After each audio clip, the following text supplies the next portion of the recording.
आज पेश होगा आजाद भारत का 77वां बजट। मोदी सरकार 3.0 का दूसरा केंद्रीय बजट 2026-27 विकसित भारत 2047 की तरफ पहला कदम। वित्त मंत्री निर्मला सीतारमण के नाम 8 बजट पेश करने का ऐतिहासिक रिकॉर्ड। आज 9वां बजट पेश कर खुद का तोड़ेंगी रिकॉर्ड। आजाद भारत में बजट के इतिहास में पहली बार रविवार को पेश किया जाएगा बजट। देश की आर्थिक दिशा तय करने वाला कदम। सुबह 11 बजे संसद में शुरू होगा बजट भाषण। देश की विकास योजनाओं और आर्थिक नीतियों का रोडमैप तैयार होगा। केंद्रीय बजट 2026-27 में भारतीय अर्थव्यवस्था के लिए निवेश, रोजगार और संरचनात्मक सुधारों की दिशा में दिखाने वाला महत्वपूर्ण कदम। बजट 2026-27 में भविष्य में भारत के विकास में अहम जोर। बजट में विकसित भारत 2047 का रोडमैप पेश किया जाएगा। केंद्रीय बजट में टैक्स को लेकर बड़े बदलाव की संभावना कम है। मिडिल क्लास और आम लोगों को राहत देने के लिए छोटे और असरदार सुधार। बजट 2026-27 सरकार के रिफॉर्म एक्सप्रेस का प्रतीक। रोजगार, निवेश और घरेलू उद्योगों को मजबूत करने पर सरकार का जोर। इस बार के बजट में तकनीकी सुधारों के साथ आर्थिक सुधारों पर फोकस होगा। भविष्य के विकास पर विशेष जोर। अमेरिकी टैरिफ से बचने के लिए बजट में विशेष नीति और योजनाएं हैं। अंतर्राष्ट्रीय निवेशकों का भरोसा बढ़ाने और वित्तीय स्थिरता बनाए रखने पर भी ध्यान। केंद्रीय बजट 2026-27 में रेलवे, सड़क और शहरी इंफ्रा पर फोकस। पूंजी निवेश बढ़ाने और नई परियोजनाओं के जरिए विकास को गति देने की उम्मीद। भारत में मैन्युफैक्चरिंग और एमएसएमई सेक्टर को प्राथमिकता। उत्पादन बढ़ाने पर जोर।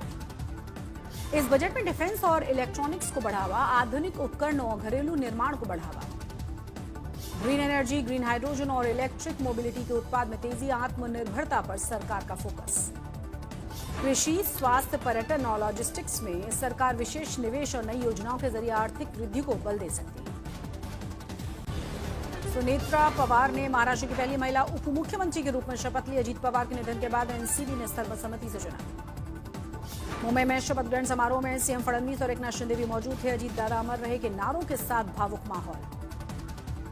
उप मुख्यमंत्री पद के साथ सुनेत्रा पवार को आबकारी, खेल और अल्पसंख्यक मंत्रालय भी मिला। वित्त विभाग नहीं मिला। फिलहाल फडणवीस ही संभालेंगे वित्त मंत्रालय। राज ठाकरे का एनसीपी नेतृत्व पर तंज। कहा, मराठी पार्टी का अध्यक्ष पाटिल होना चाहिए, पटेल नहीं।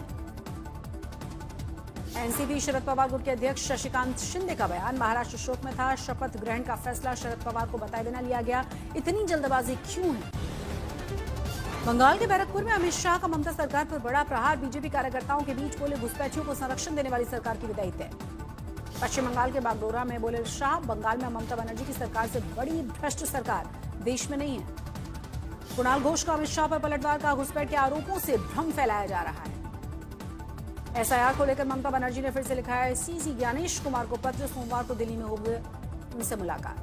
अखिलेश यादव के एसआईआर पर हमला। कहा, बीजेपी फॉर्म 7 से अल्पसंख्यक वोट कटवाने की कोशिश में है, तुरंत लिया जाएगा संज्ञान। प्रधानमंत्री मोदी का आज पंजाब का दौरा। आज दोपहर आदमपुर हवाई अड्डे पर पहुंचेंगे मोदी। आदमपुर एयरपोर्ट का नाम बदलकर श्री गुरु रविदास जी हवाई अड्डा के नाम पर घोषणा की जाएगी। पंजाब को प्रधानमंत्री मोदी लुधियाना हल्द्वारा हवाई अड्डे का नया टर्मिनल का उद्घाटन करेंगे। बड़े विमानों और आधुनिक हरित सुविधाओं के साथ उन्नत कनेक्टिविटी सुनिश्चित। तमिलनाडु में एसआईआर में 34,75,000 आवेदकों की प्रक्रिया पूरी हुई। 17 फरवरी को फाइनल वोटर लिस्ट जारी की जाएगी। यूपी में एनकाउंटर को लेकर इलाहाबाद हाईकोर्ट ने यूपी पुलिस को दी है चेतावनी। एनकाउंटर में एसपी, एसएसपी होंगे व्यक्तिगत रूप से जिम्मेदार। अखिलेश यादव ने कहा, अदालत के अलावा किसी और का सजा देना गुनाह है। कोर्ट ने कहा था, कानून हाथ में लेना गलत। उत्तराखंड में बढ़ते हुए पलायन की समस्या के कारण वीरान हो रही हैं गांव। घोस्ट विलेज को फिर से बसाने की पहल। अनिल बलूनी की अपील। जन्मदिन, लोकपर्व और शादी गांव में मनाइए। अनिल बलूनी की लोगों से खास अपील। कहा, पलायन रोकने का नया मंत्र। गांव से जुड़िए, विरासत बचाइए।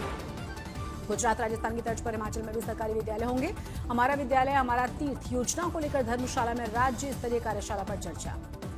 टिहरी झील तट पर आयोजित टिहरी एग्रो फेस्टिवल और नेशनल एसआईवी चैंपियनशिप 2026 का भव्य समापन। सीएम धामी मुख्य अतिथि के रूप में शामिल हुए।